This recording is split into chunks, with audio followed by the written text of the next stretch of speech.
चलो।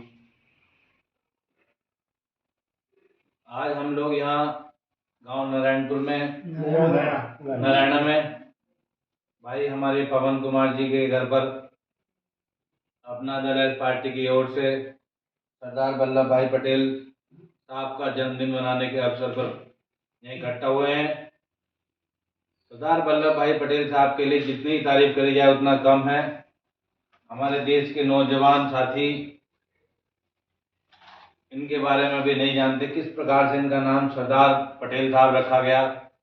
इन्होंने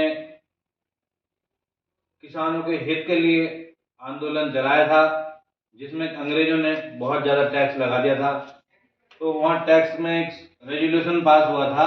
ये रेजुलेशन था, अंग्रेजों ने ये रेजुलेशन पास किया था, कोई भी सरकार हो बिना नियम कानून के काम नहीं कर सकती। अंग्रेजों के भी नियम कानून बहुत सख्त थे। उन्होंने ये किया था कि जो किसान होंगे उनकी जमीनों को हम जो है टैक्स उनके ऊपर लगाएंगे और एक एक करके उनके टैक्स के रूप में उनकी जमीनों को वसूल करने का काम करेंगे। तो वसूल करा तो उन्होंने क्या किया, पटेल साहब ने ये किया कि उन किसानों को जिस दिन आपके यहाँ वसूली होने जाना है तो आपके किसान को गायब कर दिया और महीना 2 महीने में लगा अंग्रेज आते थे, विफल हो गए। इस प्रकार से यही सिलसिला चलता है, लगभग 6 महीने सिलसिला चलता रहा। तो उस आंदोलन को चलाने में सरदार पटेल साहब कामयाब हो गए।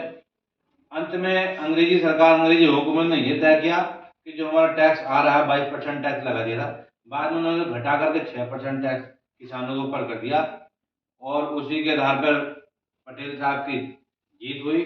वहाँ की जो महिलाएं थी उन्होंने जो है उसी दिन से उनका नाम सरदार पटेल साहब रखा। ऐसे हमारे महापुरुष सरदार पटेल साहब जिन्होंने खंड खंड अखंड भारत बनाने का कार्य किया और इनके साथ बहुत ही अन्याय हुआ।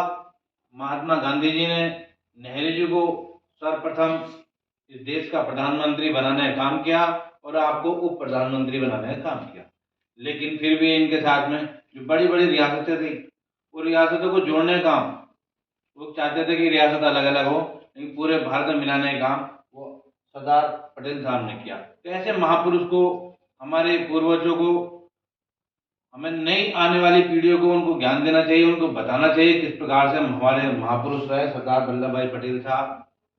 मैं तो ज़्यादा ना कहते हो, बस इतना ही कहना चाहता हूँ। हमारी पार्टी, अपना दल पार्टी बहुत अच्छे तरीके से, सौम्य तरीके से सरदार पटेल साहब की जयंती मनाने का काम करती है और आप सबों से आग्रह करता हूँ कि पटेल साहब की जो जन्म दिवस के अवसर पर